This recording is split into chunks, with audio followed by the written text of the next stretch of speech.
രാവിലെ എഴുന്നേച്ച് അടുക്കളയിലേക്ക് ചെല്ലുമ്പോൾ ആ ചായപാത്രം അടുപ്പിലേക്ക് വെക്കുമ്പോൾ നമ്മൾ ആരും ചിന്തിക്കാറില്ല ആ നോബ് തിരിക്കുമ്പോൾ കത്തുന്ന ആ നീല ജ്വാലയ്ക്ക് പിന്നിൽ ഒരു വലിയ അപകടം ഒളിഞ്ഞിരിപ്പുണ്ടെന്ന്. ഒന്ന് ആലോചിച്ച് നോക്കൂ. നാളെ രാവിലെ നിങ്ങൾ നോബ് തിരിക്കുമ്പോൾ ഗ്യാസ് കത്തുന്നില്ലെങ്കിലോ? വീട്ടിലെ ഗ്യാസ് തീർന്നു, പുതിയ സിലിണ്ടറിന് ബുക്ക് ചെയ്തിട്ട് കിട്ടാനില്ല. വിറകടുപ്പുകൾ ചരിത്രമായ നമ്മുടെ കേരളത്തിലെ അടുക്കളകൾ പിന്നെ എങ്ങനെ പുകയും? ഇത് വെറുമൊരു പേടിയല്ല. ആയിരക്കണക്കിന് കിലോമീറ്റർ അപ്പുറത്ത് ഗൾഫ് നാടുകളിൽ എവിടെയോ പൊട്ടിപ്പുറപ്പെടുന്ന ഒരു ചെറിയ യുദ്ധം, അല്ലെങ്കിൽ സമുദ്രത്തിലെ ഒരു ഇടുങ്ങിയ വഴി അടഞ്ഞു പോകുന്നത്, അത് നേരിട്ട് ബാധിക്കുന്നത് നിങ്ങളുടെ അടുക്കളയെയാണ്. നമ്മുടെ ഇന്ത്യയിലെ 33 കോടി അടുക്കളകൾക്ക് ഇന്ന് വെറും 5 ദിവസത്തെ ആയുസേ ഉള്ളൂ എന്ന് പറഞ്ഞാൽ നിങ്ങൾ വിശ്വസിക്കുമോ? എന്താണ് ഈ LPG പ്രതിസന്ധി? ഇന്ത്യയുടെ പക്കൽ എത്ര ദിവസത്തെ ഗ്യാസ് സ്റ്റോക്കുണ്ട്? നമ്മുടെ അയൽരാജ്യമായ ചൈന എങ്ങനെയാണ് ഈ അപകടത്തെ മറികടന്നത്? ഒപ്പം ഭൂമിക്കടിയിൽ നിന്ന് നമ്മുടെ വീട്ടിലെ സിലിണ്ടറിലേക്ക് എത്തുന്ന ഈ വാതകത്തിന്റെ ഞെട്ടിക്കുന്ന യാത്രയും.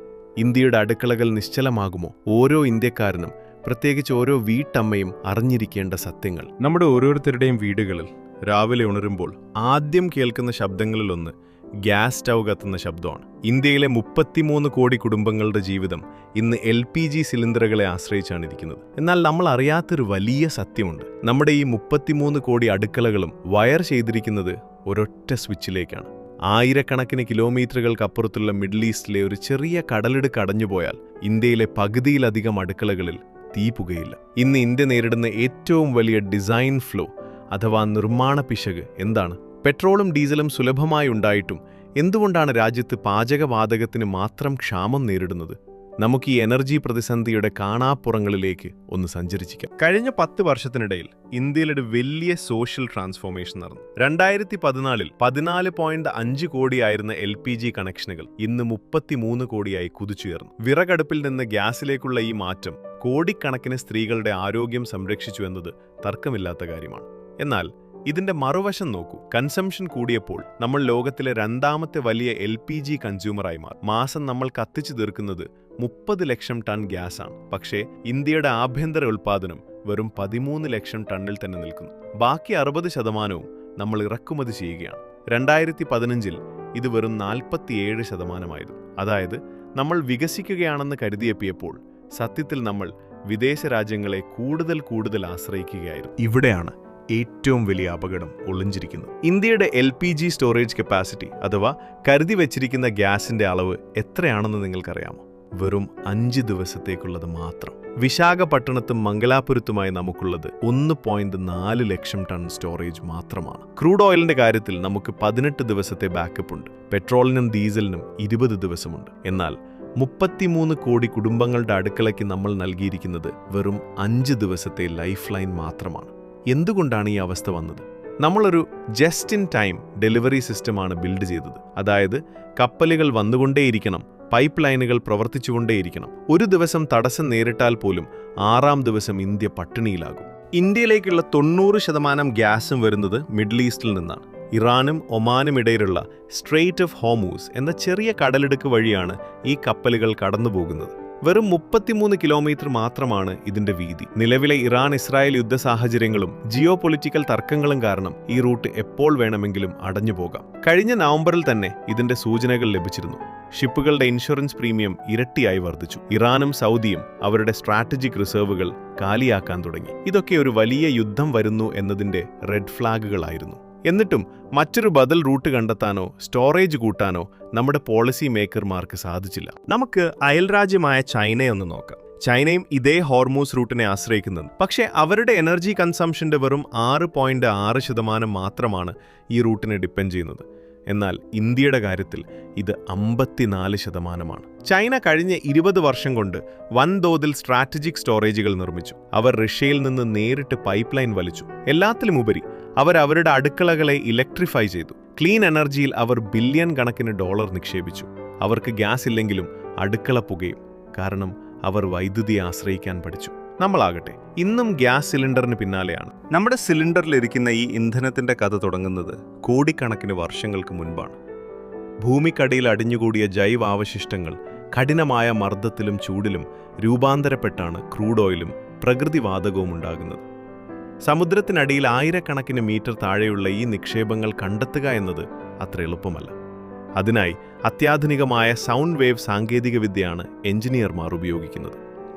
നിക്ഷേപം കണ്ടെത്തിക്കഴിഞ്ഞാൽ കടലിലും കരയിലും സ്ഥാപിച്ച ഭീമാകാരമായ റിഗുകൾ ഉപയോഗിച്ച് ഭൂമി തുരന്ന് ഈ ഗ്യാസ് മിശ്രിതം പുറത്തെടുക്കുന്നു.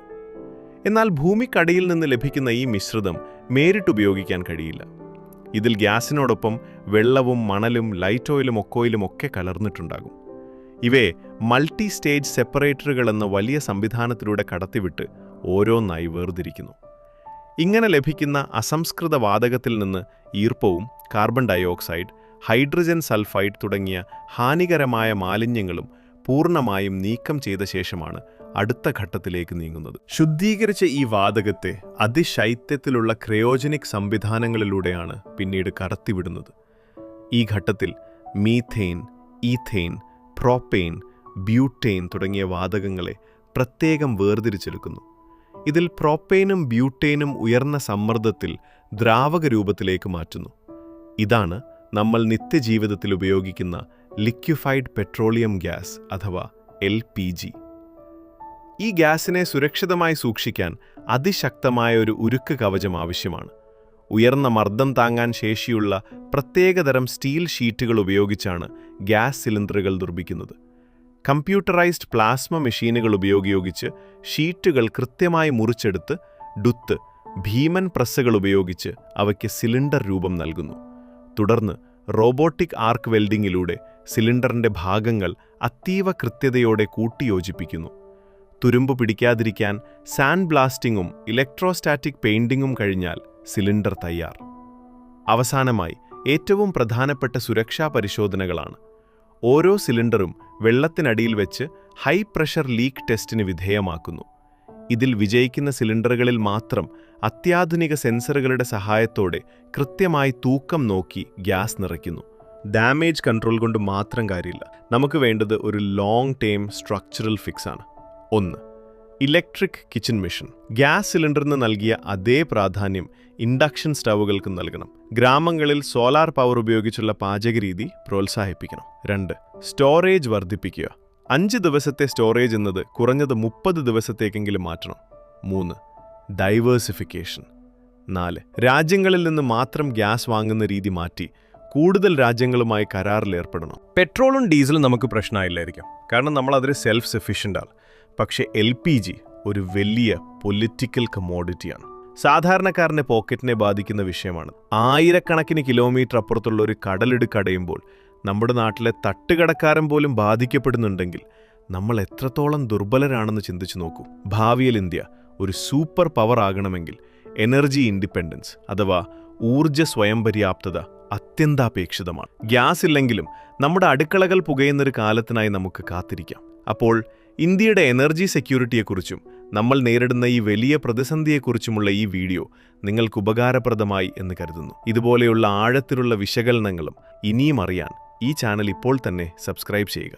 ഈ വീഡിയോയെക്കുറിച്ചുള്ള നിങ്ങളുടെ അഭിപ്രായങ്ങൾ താഴെ കമന്റ് ബോക്സിൽ രേഖപ്പെടുത്താൻ മറക്കരുത്. നിങ്ങളുടെ സുഹൃത്തുക്കൾക്കും ഈ അറിവ് പങ്കുവയ്ക്കാൻ വീഡിയോ ഷെയർ ചെയ്യുക. മറ്റൊരു ഇൻഫോർമേറ്റീവായ വീഡിയോയുമായി നമുക്ക് വീണ്ടും കാണാം.